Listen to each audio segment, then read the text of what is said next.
আমি আজকে হোটেলের মতো পরোটা বানাবো। আমি আমার পরিমাণ মতো ময়দা নিয়ে নিয়েছি, আপনারা আপনাদের পরিমাণ মতো ময়দা নিয়ে নেবেন। আমি ময়দার মধ্যে প্রথমে 1 চামচ পরিমাণ ইস্ট দিলাম, তারপরে বেকিং পাউডার দিলাম, লবণ দিলাম, তেল দিয়ে ভালো করে শুকনো উপকরণগুলি ভালো করে মিশিয়ে নিব। ভালো করে না মিশলে, তেলটা ভালো করে না মিশলে এই দানা দানা দিয়ে থাকে, ভালো হয় না।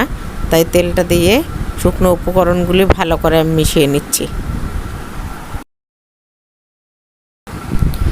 আমি এখন ডোটাকে বানিয়ে নেব। ডোটা বানানোর জন্য আমি দুধ ইউজ করব, আপনারা চাইলে জলও ইউজ করতে পারেন। আমি দুধ দেওয়ার একমাত্র কারণ দুধটাই অনেক স্বাদ হয়, তাই আমি অল্প অল্প করে দুধ দিয়ে ডোটাকে বানিয়ে নিচ্ছি। দেখতেই পাচ্ছেন আমার ডোটা বানানো হয়ে গেছে। আমি এখন এটাকে উপরে একটু তেল মেখে 1 ঘন্টার জন্য ঢেকে রাখবো, কারণ তেলটা না মাখলে উপরটা শক্ত হয়ে গেলে পরোটাটা ভালো হয় না। তাই আমি তেল মেখে এটাকে 1 ঘন্টার জন্য এখন ঢেকে রেখে দেব।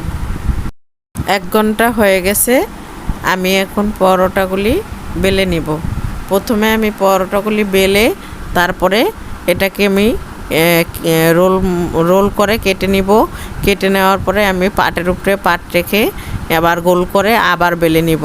বেলে নেওয়ার একমাত্রই কারণ ভিতরটা ভাজা ভালো হয় এবং একটু ফুলে উঠে, পরোটাগুলি কাঁচা কাঁচা থাকে না। তাই আমি এভাবে করে নতুন সিস্টেমে পরোটাটা বেলে নিলাম।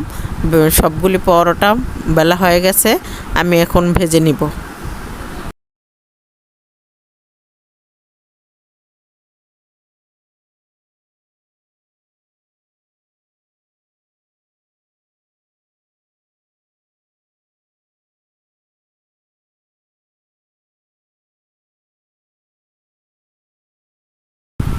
পরোটাগুলি আমি তেল দিয়ে ভেজে নিলাম।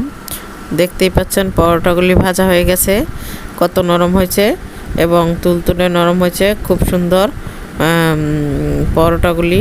তো আমার ভিডিওটা যদি ভালো লাগে, আপনারা সবাই ঘরে ট্রাই করতে পারেন। আমাকে কমেন্ট বক্সে জানাবেন কেমন হয়েছে।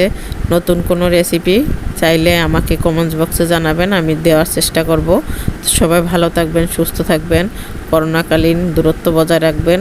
তো যারা আমার ভিডিও চ্যানেলটা সাবস্ক্রাইব করেন নাই, তারা সাবস্ক্রাইব করে দিবেন। আর যারা করছেন তাদেরকে অসংখ্য ধন্যবাদ। তারা লাইক শেয়ার কমেন্টস করবেন। আর যারা করেন নাই তাদেরকেও ধন্যবাদ, তারা সাবস্ক্রাইব করার জন্য অনুরোধ রইল।